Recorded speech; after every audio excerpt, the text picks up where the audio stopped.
불량 부품 사용으로 갑작스레 원전 가동이 중단되면서 올여름 심각한 전력난이 예상되고 있습니다. 우려되는 전력난을 극복하기 위해 시민단체와 한국교회의 에너지 절약 캠페인이 이어지고 있습니다. 곽영신 기자의 보도입니다. 원자력 발전소에 불량 제어 케이블이 사용된 사실이 확인되면서 최근 원전 3기의 가동이 중단됐습니다. 지난 10일 정비를 마친 한빛 3호기가 재가동된 가운데 현재는 원전 23기 중 9기의 가동이 중단된 상태입니다. 불량 부품을 교체하는데 4개월에서 6개월이 걸리는 것을 감안한다면 올 여름 전력난은 상당할 것으로 전망됩니다. 6월 들어 더위가 맹위를 떨치면서 전력거래소는 지난주부터 휴일을 제외하고 매일 전력 수급 경보를 발령했습니다.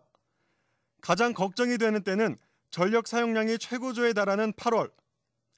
산업통상자원부는 8월 중순 전력 수요가 7,900만 킬로와트에 달할 것으로 전망하고 있지만 전력 공급은 7,700만 킬로와트에 그칠 것으로 예상하고 있습니다.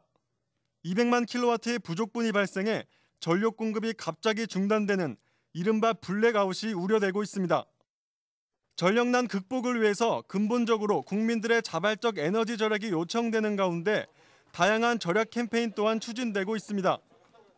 시민단체 환경운동연합은 전력 수요가 급증하는 오후 2시부터 5시 사이에 집중적으로 절전을 실천하는 225시 함께해요 캠페인을 시작했습니다. 환경운동연합은 근무시간 변경, 산업 공정 조절 등으로 피크 시간대 전력을 줄인다면 그 외 시간에는 큰 어려움이 없을 것이라며 캠페인 참여를 요청했습니다. 환경연합은 시민, 산업계, 정부 등이 함께하는 2시, 5시 피크타임 관리 범국민운동을 제안합니다. 시민들에게 스트레스를 주는 비효율적인 절전 캠페인을 넘어 절전 대란에 대처하는 현명하고 실효성 있는 대책을 함께 마련하자는 것입니다. 또 전력의 75%를 소비하는 산업과 상업 부분의 참여가 절대적으로 필요하다며 에너지를 절약해 효율을 높이면 원전 의존에서도 상당 부분 벗어날 수 있을 것이라고 전했습니다. 여름철을 슬기롭게 극복할 수 있다면은 이제 그러면은 원전을 굳이 더 늘릴 것이 아니라 어떤 생활의 패턴이라든지 산업의 구조를 조정하는 것들을 통해서 훨씬 에너지 전략적인, 에너지 효율적인 그런 사회를 만들 수 있다라는 자신감을 가질 수 있을 거라고 생각합니다. 한국교회 안에서도 에너지 절약 캠페인들이 진행되고 있습니다. 한국교회연합은 넥타이 안 매기 운동을 제안하고 있습니다. 한 교회는 넥타이만 풀어도 체감 온도가 2도가량 떨어져 냉방비를 절약할 수 있다며 회원교단 목회자와 성도들이 가급적 간편한 복장을 착용하자고 독려하고 있습니다. 기독교 환경운동연대는 서울시와 함께 교회 전기 사용량 10% 줄이기 캠페인을 진행하고 있습니다.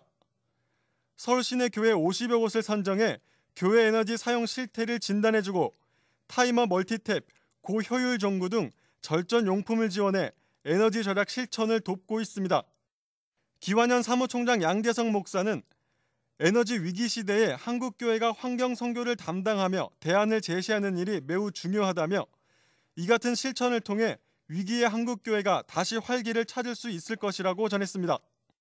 한국교회가 이제 한국 사회에 영향을 끼칠 수 있는 게 이 환경 코드에 상당히 많이 있어요. 그래서 환경 선교는 어떻게 보면 한국교회가 새로운 선교 전략으로 삼을 수 있는 굉장히 중요한 그런 길목이다.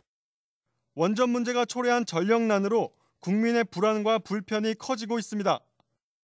에너지 절약에 참여해 전력난을 극복하는 동시에 불안한 원전 중심의 에너지 정책과 전력 낭비 문화를 근본적으로 바꾸는 시도가 매우 중요해 보입니다. C채널 뉴스 곽영신입니다.